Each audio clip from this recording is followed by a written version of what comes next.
Subscribe பண்ணாதவங்க subscribe பண்ணுங்க. அப்படியே பக்கத்துல இருக்க பெல் ஐகானையும் பிரஸ் பண்ணுங்க.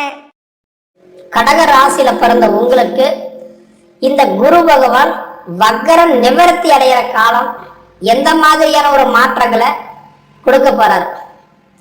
பொதுவா ஒரு விஷயம் தெரிஞ்சுக்கோங்க, காய்ச்ச மரம் தான் கல்லடி படும், காய்க்காத மரம் கல்லடி படவே படாது. இதுக்கு காரணம் என்னன்னா, கடக ராசி உங்களோட ராசி ஒரு அற்புதமான ராசி. கடக ராசி அதிபதி யாருன்னா சந்திரன். சந்திரன்னா இந்த குருவுடைய மனைவி தான் சந்திரன், சரிங்களா?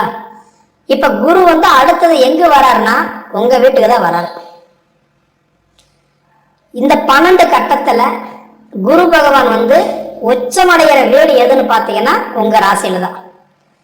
தனுசு ராசியிலையும் மீன ராசிக்கும் அதிபதி கடக ராசி உங்க ராசியில உச்சமடைவாரு, மகரத்துல நீச்சமடைவார். உச்சமன்னா அதிர்ஷ்டம், நீச்சமன்னா செயல் இழந்துருவாரு, வேலை செய்ய மாட்டாரு. அப்ப குரு பகவான் பாத்தீங்க அப்படின்னா 2025 வருடத்துல டிசம்பர் மாசம் 7ஆம் தேதி அன்னைக்கு குரு பகவான் வக்கரத்துல போனார். அந்த வக்கரத்துல போனதுனால எனக்கு தெரிஞ்சு கடகராசியில பிறந்தவங்களுக்கு ஒரு 50% பேருக்கு நல்லா இருந்தது, ஒரு 50% பேருக்கு நல்லா இல்லை. காரணம் என்னன்னா, உங்க ராசிக்கு 12ஆம் இடத்துல அதாவது விரய குருவா இருந்தார், சரிங்களா? விரய குரு அப்படின்னா பொதுவா ஒரு கிரகம் 6, 8, 12 உட்கார்ற கிரகம் வேலை செய்யாது. 12ஆம் இடம்ன்றது விரயஸ்தானம், மறைவு ஸ்தானம், அதாவது நீச்சம் சொல்லலாம், வேலை செய்யாத சொல்லலாம். அப்ப உங்க ராசிக்கு 12ல உட்கார்ந்து இருக்கிற குரு உங்களுக்கு நிறைய குழப்பங்கள் கொடுப்பாரு. ஏன்னா நவகிரகத்திலேயே சுபகிரகம் யாருன்னா குரு தான். அதுக்குதான் பழமொழி சொல்லுவாங்க, குரு கொடுப்பார் எவர் தடுப்பார், குரு பார்வைப்பட்டால் கோடி நன்மை, குரு கொடுத்தால் கோடி கோடியே அள்ளி கொடுத்துருவாரு. அப்படியாப்பட்ட குரு உங்களுக்கு 12ஆம் இடத்துல உட்கார்ந்ததுனால கிட்டத்தட்ட ஒரு 50% பேருக்கு நல்லா இல்லை. சொல்றவங்க எல்லாம் சொன்னாங்க, சாமி நல்லா இருக்குன்னு தான் சொல்றாங்க, ஆனா எனக்கு நல்லா இல்லையே அப்படின்னு சொல்றவங்களுக்கு நான் சொல்றேன், 50% பேருக்கு குரு 12ஆம் இடத்துல போய் உட்கார்ந்ததுனால நல்லா இல்லை. இதனால பாத்தீங்கன்னா நிறைய பேருக்கு படிப்பு தாமதமானது, படிச்ச படிப்புக்கு உண்டான வேலைகள் தடையானது, திருமண தடைகளா இருந்தது, புத்திர பாக்கிய தடையா இருந்தது, சுயத்தொழில் செஞ்சும் 4 தான் சம்பாதிக்க முடியாம கஷ்டப்பட்டு இருப்பாங்க, வாங்காத கடனுக்கு வட்டி கட்டி இருப்பாங்க, அவசரப்பட்டு சில சுப காரியங்கள் எல்லாம் அதாவது லோன் போட்டு ஒரு ஆடம்பர அத்தியாவசிய பொருள் சொல்லி எடுத்துக்கிட்டு அவசரப்பட்டுட்டோமோ நினைச்சு கவலைப்பட்டிருப்பாங்க. இதுலயும் சில பேருக்கு நமக்கு என்னைக்குதான் நமக்கு நல்ல ஒரு விடிவு காலம் பிறக்கும் அப்படின்னு சொல்லி வருத்தப்பட்டிருப்பாங்க. இன்னும் 50% பேருக்கு எப்படிங்க நல்லா இருந்தது அப்படின்னு பாத்தீங்கன்னா, 12ஆம் இடத்துல குரு மறைஞ்சிட்டாலும் அந்த குரு வக்கரத்துல போனதுனால ஒரு 50% பேருக்கு நல்லா இருந்தது. ஏன்னா 12ஆம் இடத்துல உட்காந்து குரு வேலை செய்யாது, ஆனா வக்கரத்துல போகும்போது என்ன பண்ணுவாரு, இயல்புக்கு மாறாக அவர் வேலை செய்வார். அப்ப இயல்புக்கு மாறாக வேலை செய்யும் போது என்ன பண்ணுவாருன்னா, ஒரு பகுதி ஒரு 50% பேருக்கு மட்டும், அதாவது ஒரு வீடு கட்டியிருக்கலாம், இடம் வாங்கியிருக்கலாம், கிரையும் பண்ணிருக்கலாம், கஷ்டத்திலையும் பொழப்பு நடத்திருக்கலாம், அதாவது மனதைரியத்துல வண்டி ஓட்டின மாதிரி, சரிங்களா? அதனால எனக்கு தெரிஞ்சு இந்த 12 ராசியில சரிபாதியா நடந்தது யாருக்குன்னா உங்க ராசிக்கு தான். இக்கரைக்கு அக்கறை பச்சைன்ற மாதிரி இந்தாண்டு இருந்து அந்தாண்ட ஒரு மலையை பார்த்தீங்கன்னா அழகா இருக்கு, ஆனா அங்கேயும் போய் பார்த்தாலும் தெரியும் அது கரடமோட இருக்கிற மாதிரி. அந்த மாதிரி கடகராசிக்காரங்களுக்கு நிறைய பேருக்கு கண்டிப்பா சில காரியமெல்லாம் அப்படியே பெண்டிங்ல தான் இன்னும் இருக்கும். தொட்டதை துளங்காம, வச்சதை விளங்காம, எதிர்பார்த்ததை நடக்காம. இதை நான் ஏன் சொல்றேன் அப்படின்னா, 12ஆம் இடத்துல உட்கார்ற கிரகம் நிச்சயமா வேலை செய்யாது. அதுல வக்கரத்துல போனதுனால சில ராசிக்காரங்களுக்கு நல்லா இருந்ததுன்னு சொல்லுவேன், சரிங்களா? ஆனா அந்த சில ராசிக்காரங்களை கேட்ட என்ன சொல்லுவாங்க தெரியுங்களா, கஷ்டப்பட்டங்க, ஹார்ட் ஒர்க் அதிகமா போட்டேன், எஃபெக்ட் அதிகமா போட்டேன், ஆனா நினைச்சு பார்க்கல, திடீர்னு கிடைச்சது, என் மனைவி நேரம் சப்போர்ட் பண்ணது, எங்க பிள்ளைங்க நேரம் எனக்கு கை கொடுத்தது, எங்க அம்மா சப்போர்ட் பண்ணாங்க, எங்க அப்பா உங்களோட அவர் நல்ல சப்போர்ட்டா இருந்தாரு, இந்த மாதிரி சொல்லுவாங்க. அப்ப யாரு வகையிலையாவது இதுலயும் ஒரு 10% பேருங்க தன்னோட கையூனி கர்ணம் போட்டு மேல வந்திருப்பாங்க.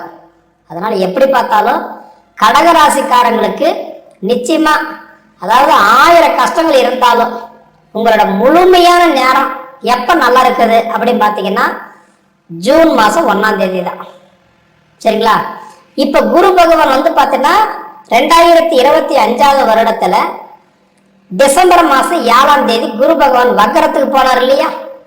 அப்ப வக்கரத்துக்கு போன குரு பகவான் ஆல்ரெடி இந்த 2.25 மாசமா உங்களுக்கு நல்லா இருந்தாலும் சரி, இல்ல நல்லா இல்லைன்னாலும் சரி, ஆனா இப்ப இந்த குரு பயிற்சி ஆகிறார் இல்லையா, அதுவும் பெருசா உங்களுக்கு நல்லா இல்லை.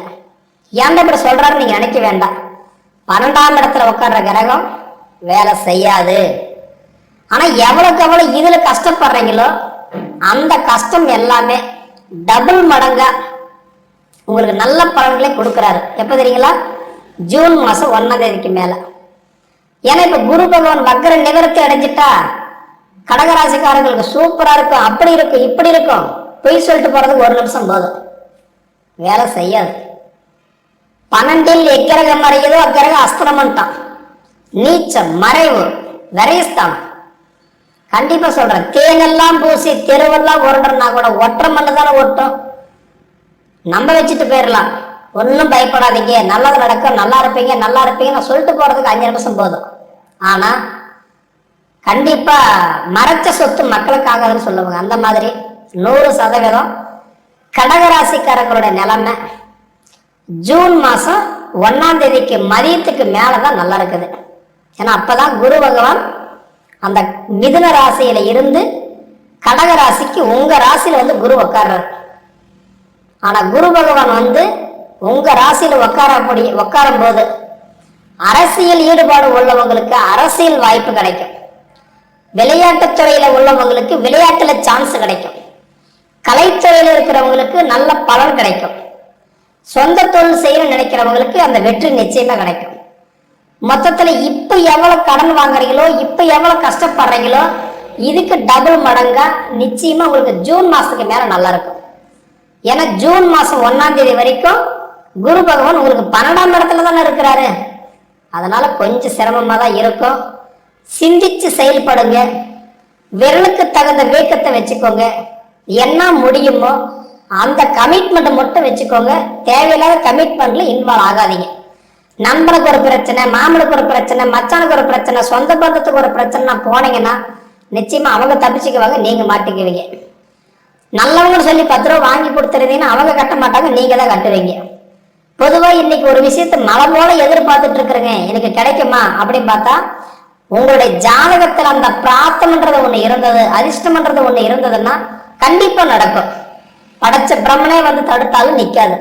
அப்ப நம்ம ஜாதகம் நல்லா இருந்தா மட்டும்தான் நமக்கு கை கொடுக்குமா தவிர, ஆனா இந்த பொது பலன்ல நீங்க எடுத்துக்கிட்டீங்கன்னா கண்டிப்பா உங்களுக்கு இந்த குரு வக்கர நிவர்த்தி பெருசா கடகராசிக்காரங்களுக்கு மாற்ற தரமாட்டாரு அப்படின்றதுல ஒரு மாற்று கருத்தே கிடையாது. சரிங்களா? திருமணத்தை சம்பந்தப்பட்ட கேள்வி, புத்திர பாக்கியத்துக்கு சம்பந்தப்பட்ட கேள்வி, வெளிநாடு வெளி மாநிலம் போகக்கூடிய சம்பந்தப்பட்ட கேள்வி, காதல் சம்பந்தப்பட்ட கேள்விகள், படிப்பு சம்பந்தப்பட்ட கேள்விகள், இதை தவிர மெயினா வந்து உடல் உபாதிகள், ஹெல்த்துக்கு சம்பந்தப்பட்ட கேள்விகள் இருந்தா அது உங்களோட ஜாதகத்தை அனுப்பி பார்த்துக்கோங்க. அப்பதான் நம்மளால முழுமையா பலன் சொல்ல முடியும். கை கொடுத்தா திமிரிட்டு போயிடலாம், வாய் கொடுத்தா திமிர முடியாது. கடகராசிக்கு அதிபதி சந்திரன் இந்த குரு வக்கர நிவர்த்தி ஆகக்கூடிய காலத்துல நிச்சயமா கடகராசிக்கு அதிபதி யாருன்னா சந்திரன் ஒரு நீர் ராசி. முடிஞ்ச வரைக்கும் கட்டாயந்தபடிய குரு வக்கர நிவர்த்தி ஆகிற காலத்துல உங்க வீட்டுல நிறசொம்பு தண்ணி வச்சு, அதாவதுன்றது வந்து பார்க்கும்போது திருப்பதியுடைய போட்டோ வச்சு கண்டிப்பா வெள்ளை மலர்களால் அலங்காரம் பண்ணி அர்ச்சனை பண்ணி கண்டிப்பா நீங்க வீட்டுல சாமி கும்பிடுங்க. இதை ஓரளவுக்கு தலைக்கு வர்றது தலைப்பா கூட போகும். ஏன்னா சந்திரன் அப்படின்னா வெள்ளை, நீர், திருப்பதி, இது எல்லாமே ஒரு சாந்தம், ஒரு அமைதியான கிரகம், அழகான தேவதை. பொறுமையா செயல்படுங்க, நிச்சயமா நல்லது நடக்கும்.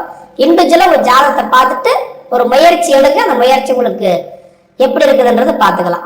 சரிங்களா? மேலும் தகவலுக்கு எங்க சேனலை மறக்காம சப்ஸ்கிரைப் பண்ணுங்க. நன்றி.